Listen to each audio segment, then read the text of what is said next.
থেকে যে অঙ্কগুলো আছে সেটা করব আমরা। তো সেগুলো পরপর করাচ্ছি, টাইপগুলো আছে পরপর। হ্যাঁ,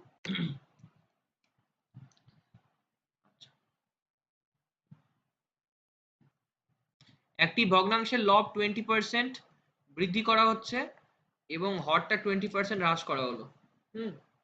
ফলে ভগ্নাংশটি মান হয় 4/5। আমাকে ভ্যালুটা বলেই দিয়েছে 4/5, ঠিক আছে।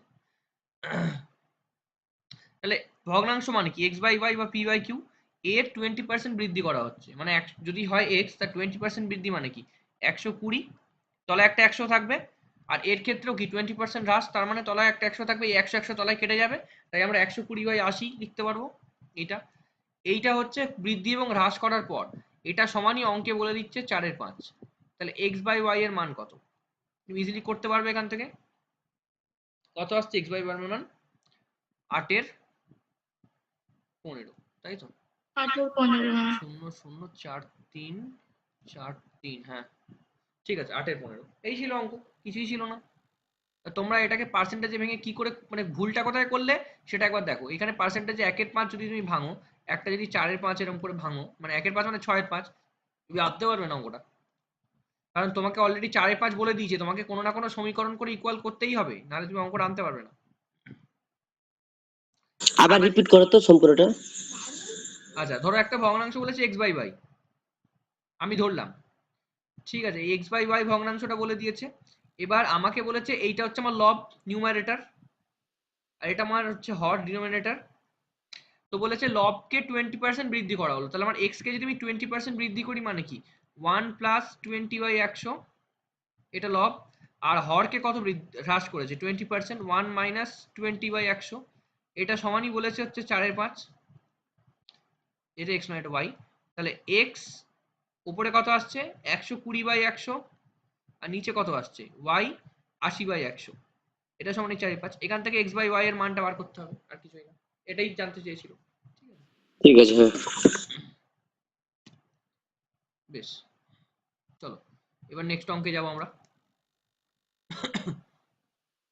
আগে দুটি সংখ্যার সমষ্টি 520, যদি বড় সংখ্যাটি 4% হ্রাস করা হয় এবং ছোট সংখ্যাটি 12% বৃদ্ধি করা হয়, তবে সেই সংখ্যা দুটি সমান হয়, ছোট সংখ্যাটির মান কত, এইটা জিজ্ঞেস করেছে। ঠিক আছে, অপশন দিয়ে দিচ্ছি আমি। 640, অপশন বি 240, অপশন সি 100, আর অপশন ডি হচ্ছে 200। এটা চেষ্টা করো। বলেছে দুটি সংখ্যা সমষ্টি 520, আমি একটা সংখ্যা ধরছি এক্স, একটা সংখ্যা ধরছি ওয়াই, এদের সমষ্টি বলেছে 520, মানে সিম্পল লিখে দেবো, যা অঙ্কে বলেছে আমি টুকে দেবো অঙ্কের আকারে, ভাষা থেকে অঙ্ক আমি নামিয়ে দেবো। এবার হচ্ছে যদি বড় সংখ্যাটি 4% হ্রাস করা, আমি মনে করছি যে এক্স গ্রেটার দেন ওয়াই, আমি আমার সুবিধার্থে, তুমি ওয়াই গ্রেটার দেন এক্সও ধরতে পারতে। বড় সংখ্যাটি 4% হ্রাস করা হয়, তাহলে 4% হ্রাস করা হচ্ছে মানে কি, মানে ধরো এক্স ইন্টু 1 - 4/100, এটা হ্রাস করা হচ্ছে। আর ছোট সংখ্যাটা 12% বৃদ্ধি করা হচ্ছে, আমি মনে করছি ছোট সংখ্যাটা হচ্ছে এইটা, তাহলে 12% বৃদ্ধি করা হচ্ছে মানে হচ্ছে 1 + 12/100। যদি আমি বৃদ্ধি করি তবে সংখ্যা দুটি সমান হয়, মানে এই যে আমি ইকুয়েশনটা লিখেছি যে x - 4/100 আর ইকুয়ালস টু y ইন্টু 1 + 12/100 সমান হয়, তাহলে এখান থেকে ইকুয়েশন আমি পেয়ে যাব। কত আসছে এটা, একটা আসছে 96x, একটা 112y। আচ্ছা, এখানে তুমি x বাই y বের করে নাও, তাহলে কত আসছে 112/96, দেখি দাঁড়া আমি x ধরলাম, ঠিক আছে, কত আসছে 96, বল এবার। এবার কাটাকুটি করো, 16 6 আর 16 7 নাকি, 7 6 42, হ্যাঁ 7/6, ঠিক আছে। আচ্ছা আগে বলো ছোট সংখ্যা বড় সংখ্যা রেশিও আমি ঠিক করেছি কিনা। আমি ছোট বড় সংখ্যাকে x ধরেছি, যদি বড় সংখ্যাটি 4% হ্রাস করা, আমি বড় সংখ্যাকে x ধরেছি, 4% হ্রাস করা হয়েছে, ঠিক আছে। তাহলে কত আসছে এইটা। বেশ, এবার কি বলেছে দেখি। এবার বলেছে যে সংখ্যা দুটি সমান হয়, ছোট সংখ্যাটির মান কত। বেশ, একটা পেলাম হচ্ছে 7, একটা পেলাম 6, আর তুমি জানো হচ্ছে x + y = 520, আর তুমি তোমার অনুপাতিক ভ্যালু পেয়েছো 6 আর 7, তাহলে x + y = তুমি কত পেলে 13, আর অঙ্ক কত বলেছে 520। দেখো সিম্পল 4 13 52 চলে আসছে, তাহলে 40, 1 = 40, তাই তো। তাহলে ছোট সংখ্যাটা কত 240 হয়ে গেল, 6 দিয়ে গুণ করে দাও, বুঝলে।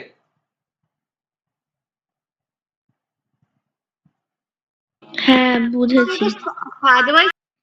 এখানে যে বস্তুর মূল্য 20% হ্রাস পেয়েছে, 30% বৃদ্ধি পেয়েছে, এখন বস্তুর মূল্য 416 টাকা হয়েছে। তাহলে বস্তুর মূল্য আগে কত ছিল, মানে প্রকৃত মূল্যটা জিজ্ঞেস করছে। ঠিক আছে, প্রকৃত মূল্য বার করতে দেবে, এরকম ভ্যালু বলে দেবে, তখন ফর্মুলা দিয়ে হবে না। কোনো বস্তুর মূল্য 20% হ্রাস এবং পরে 30% বৃদ্ধি, তাহলে আগে আর পরে, এই তো। আগে কি ছিল, 20% হ্রাস করেছিল আর 30% বৃদ্ধি, তাহলে 20% মানে কত, 1/5, আর 30% মানে কত, 3/10, তাই তো। তাহলে আগে 20% হ্রাস করেছিল, মানে আগে যখন যদি 5 টাকা নিত এখন 4 হবে, আর আগে যদি 10 নিত এখন হবে 13, এইটাই, আর কিছুই না। তাহলে আগে যখন জিনিসটা নিত তখন তার যে লস হতো সেটা হচ্ছে 20%, পরে আবার সেটাই 30% বৃদ্ধি পেল।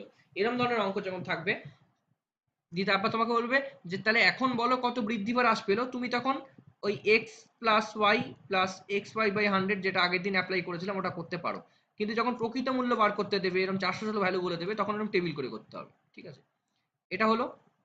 তাহলে এটা যদি আমরা হিসাব করি কত আসছে, 50, আর এটা করলে 52, এটি। তাহলে আমাকে কি বলছে, যদি যদি এখন বস্তুর মূল্য 416 হয়, মানে কোনো বস্তুর মূল্য 20% হ্রাস পেলো এবং পরে 30% বৃদ্ধি পেলো, তাহলে কত, পরের বিষয় কত, মানে 52 হয়েছে আলটিমেটলি, তাহলে 52 রিপ্রেজেন্ট করবে 416 কে। তাহলে এই 52 কাকে রিপ্রেজেন্ট করছে, 416 কে। তাহলে 1 রিপ্রেজেন্ট করবে 8 কে। তাহলে আমাকে বলেছে প্রকৃত মূল্য কত, আগে কত ছিল, তাহলে আগের ভ্যালু বেরিয়েছে 50, পরের ভ্যালু বেরিয়েছে 52, এই 52 সমানই 416 বলে দিয়েছিল আমার, আর আমি বার করেছি হচ্ছে আগের ভ্যালু 50, তাহলে আমার অ্যান্সার কত হবে, 50 × 8 সমান হচ্ছে 400। ঠিক আছে, মানে অপশন সি। বোঝা গেছে। এক ব্যক্তি তার আয়ের 75% খরচা করেন, যদি তার আয় 20% বৃদ্ধি পায় এবং খরচা 10% বৃদ্ধি পায়, তবে তার সঞ্চয় কত পার্সেন্ট বৃদ্ধি পাবে। কি বলছে, যদি এক ব্যক্তি তার আয়ের 75% খরচ করেন, তাহলে আমরা ইনকাম যেটা আমরা করি, হ্যাঁ, সেখান থেকে আমরা খরচা করি, মানে এক্সপেন্ডিচার। তাহলে যা ইনকাম করছি আর যা খরচা করছি আর হাতে যা পড়ে থাকছে সেটাই হচ্ছে আমার সেভিংস, বেঁচে থাকছে যেটা। এই তো থিওরি আমার। তাহলে আয় মানে ইনকাম, এক্সপেন্ডিচার আর সেভিং, আমি আইইএস লিখলাম। তাহলে কোনো ব্যক্তি তার আয়ের 75% খরচ করেন, তাহলে আয় যদি 100 হয়, তার 75% খরচ করছেন এক্সপেন্ডিচার, মানে 100 টাকা যদি আয় হয়, 75 টাকা খরচা করছেন, তাহলে পড়ে থাকছে কত, 25 টাকা। এবার বলা হচ্ছে যদি তার আয় 20% বৃদ্ধি পায়, তাহলে 100 টাকা ছিল, এখন আয় বৃদ্ধি হয়ে কত হবে সেটা আমরা হিসাব করব। 20% বৃদ্ধি পায় এবং খরচাও 10% বৃদ্ধি পায়, তাহলে তার সেভিংস কি পরিমাণ বাড়বে, এটাই। তাহলে আয় ছিল 100 টাকা, 20% বৃদ্ধি পেলো, মানে হচ্ছে 120 টাকা হলো। আচ্ছা, আর বলা হচ্ছে যে যেটা আমার এক্সপেন্ডিচার খরচা, সেটা 10% বৃদ্ধি পাচ্ছে, মানে 75, তার 10% বৃদ্ধি পাচ্ছে, মানে কত, 110/100, এটা বৃদ্ধি পাচ্ছে। বেশ, এই হচ্ছে আমার থিঙ্কিং। তাহলে এবার এই যে ভগ্নাংশের মতো হয়ে আছে এই জায়গাটা, এটাকে ঠিক করে নিই আমরা। এটা হচ্ছে 120, এটা হচ্ছে 100, তাহলে এখানে আমি 0 0 কাটি, 5 2 10, 5 15 75 কাটলাম। বেশ, এই দুইটাকে গুণ করো, তাহলে 240, এখানে ইজ টু দিয়ে দাও, অনুপাত আকারে করে নাও, তাহলে সুবিধা হবে। তো 240 = 15 × 11 হচ্ছে, 15 × 11 কত আসছে বলো, 15, 15 5 হাতে থাকলো 1, 165, এটা। তাহলে এখানে ছিল ইনকাম 100 টাকা, এখানে হয়েছে 75 টাকা খরচা করেছে, হাতে পড়ে আছে 25 টাকা। পরে বললো 20% বাড়লো, তাহলে হলো 120, আর খরচাও বাড়লো 10%, খরচাটা বাড়লো হচ্ছে এত, 75 × 10/100। এবার এই সংখ্যাটা নিয়ে তো আমি চলতে পারবো না, আমাকে তো একটা সুন্দর আকার নিয়ে আসতে হবে, তাই জন্য কাটাকুটি করে আমি যখন ফাইনালি হিসেব করলাম তখন দেখলাম দুইটাকে দিকে গুণ করে দিলে 240 = 165, তাহলে সেভিংস কত পড়ে থাকবে, এটাকে বাদ দিলে 5 এর পর থেকে 10 5 ঘরে 6 আর 1 7, 14, 75 টাকা। আগে সেভিংস হয়েছিল 25 টাকা, এখন সেভিংস হয়েছে 75 টাকা। কত বাড়লো সেভিংসটা, কতটা সেভিংস করতে পারলো? 75 মাইনাস 25, এইটা হচ্ছে স্টার্ট বাড়লো, মানে হচ্ছে 50%। বুঝতে পারলাম? ওইখানটা বলো, ওই যে যেটা 75 ইন্টু 110 বাই এটা করেছো না, ওই দুইটা কোন দিকে নিয়ে গেলে সেটা বলো। দুইটাই 120 সাথে গুণ করলাম। বুঝেছো না আবার বলবো? হ্যাঁ এইখানটা বলো। দেখো, আমার এই ইনকাম ছিল, এই এক্সপেন্ডিচার ছিল, আর এই ছিল হচ্ছে আমার সেভিংস। আমি মনে করছি আমার প্রথমে ইনকাম ছিল 100 টাকা, আর বলেছে এইটার 75% খরচা করে, মানে আমি খরচা করি 75 টাকা, হাতে পড়ে থাকে 25 টাকা, এই তো। এবারে বলেছে ইনকামটা কত হলো, ইনকামটা হলো হচ্ছে 20% বাড়লো, তাহলে 120% মানে কত? 1 প্লাস 20/100, এইটা। আর খরচারও কত বললো? খরচারও বললো 10%, তাহলে 75 ইন্টু 1 প্লাস 10/100, এই অবধি বাড়লো। এদিকে এখন অবধি হিসাব করে উঠতে পারিনি, তাহলে আমি সেভিংস এর ঘরটা ফাঁকা রাখছি, কারণ বিয়োগটা করবো তবে তো সেভিংসটা পাবো। বিয়োগটা করিনি এখনো, তাই ফাঁকা রাখলাম। পরের লাইনে একটু ক্যালকুলেশন ছোট করি। তাহলে এটা কত হলো, এটা কাটাকুটি করে এই জায়গাটা ক্যালকুলেশন কত হলো, এটা হচ্ছে 120, এটা লিখলাম। আর এই জায়গাটার ক্যালকুলেশনটা দেখো, 75 ইন্টু 110/100, এটা করলাম। এখন আমি এই জায়গাটা ফাঁকা রাখছি, কিছু লিখছি না পুরো আমার, কারণ আমি এটাকে বাদ দেবো তবে তো আমি ভ্যালুটা লিখবো। 120 থেকে 75 ইন্টু 110/100 এটা বাদ দেওয়া কঠিন, তাহলে আমি কি করছি, আমি এবার কাটাকুটি করে ছোট করার চেষ্টা করছি। তাহলে কিভাবে ছোট করব, এই 0 0 কাটলাম, 5 দিয়ে কাটো, 5 দুগুণে 10, 5 15 75, এই অবধি হলো। এবার এই যে দুইটা, এটাও তো ভগ্নাংশ, আমি চাই হচ্ছে এরকম 175 এই আকারে আনতে, তাহলে ভগ্নাংশ আকার থাকলে আমি ক্যালকুলেট করতে পারবো না, কারণ এটা 120 থেকে বিয়োগ দেওয়া মানে কঠিন এই জিনিসটা। আমাকে এমন একটা সংখ্যা আনতে হবে যাতে আমি বিয়োগ দিতে পারি। তাহলে এখানে রইলো 15 ইন্টু 11/2, এই দুইটাকে 120 সঙ্গে গুণ করো, তাহলে কত হচ্ছে 240, আর এখানে 15 ইন্টু 11 পরে থাকছে 165। এইবারে দেখো এটা 240 এলো, এটা 165 এলো, আর এখানে কিরম ছিল, ভগ্নাংশের আকারে ছিল। এই ভগ্নাংশের আকার থেকে ইন্টিজারে আনার জন্য আমি এত ক্যালকুলেশন করছি। 240 মাইনাস 165, এটা বিয়োগ করে আসে হচ্ছে 75। আগে আমার ছিল হচ্ছে 25 টাকা সেভিংস, এখন হচ্ছে 75 টাকা সেভিং, মানে 50 টাকা। এবার আমি যেহেতু 100% ধরে রেখেছি, তাহলে এটা পার্সেন্টেই উত্তর আসবে, তাহলে 75% হবে, 50% হবে উত্তর। ঠিক আছে, মানে হবে অপশন।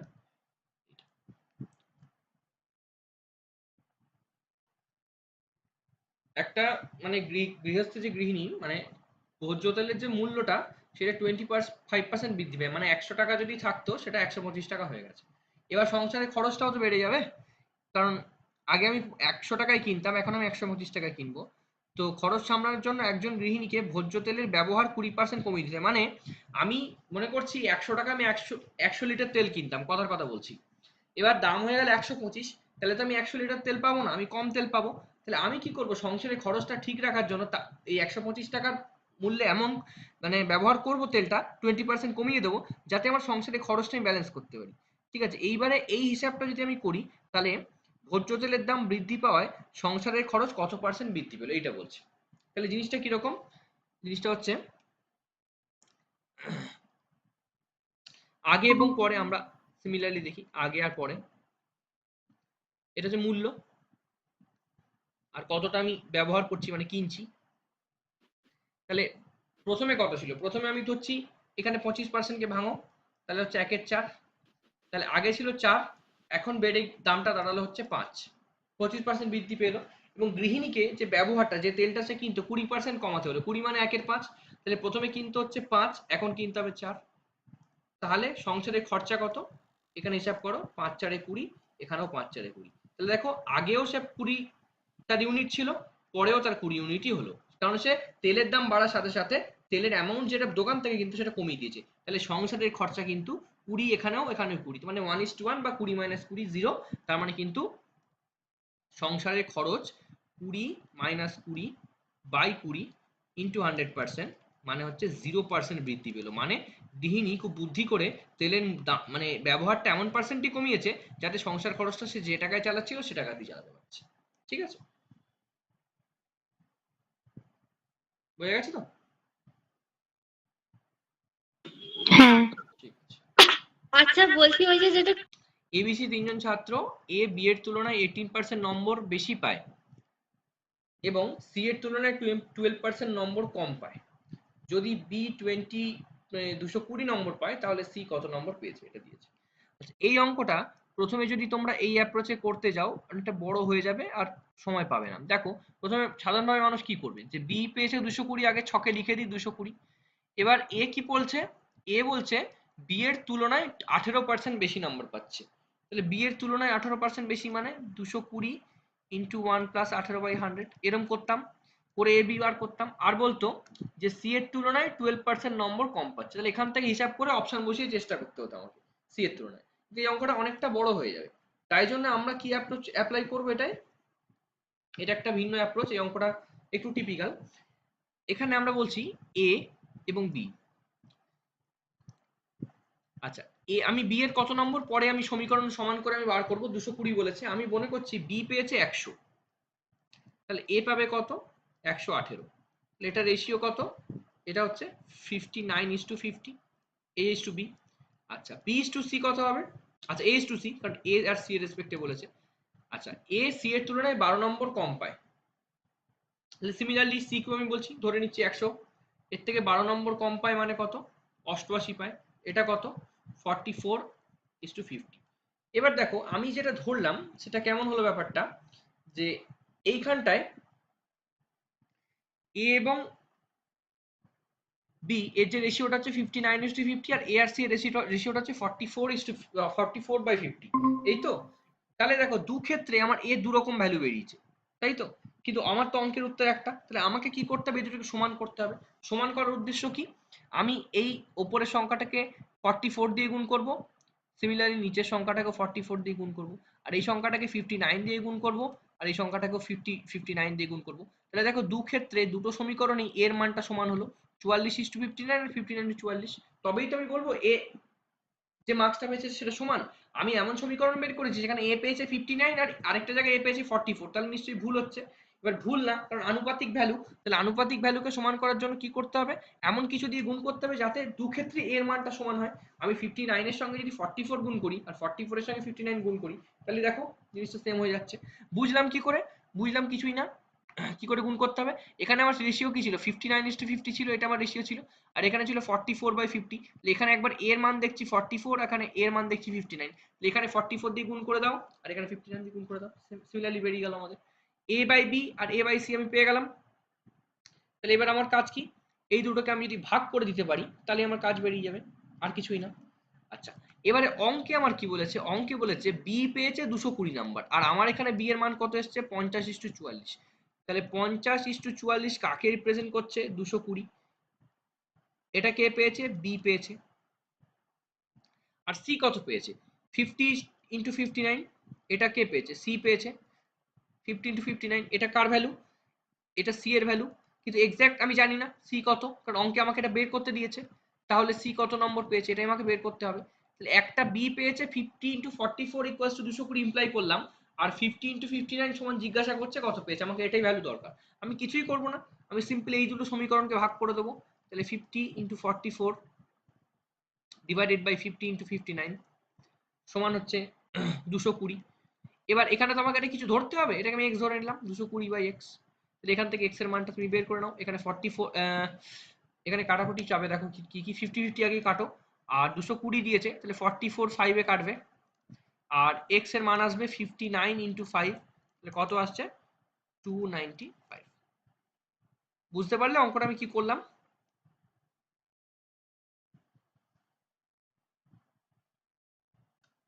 বলো।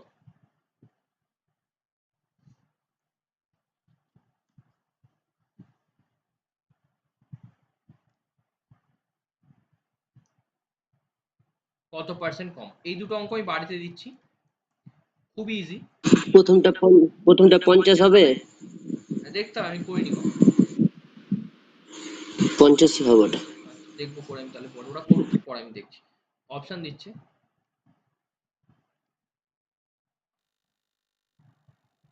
আচ্ছা 60,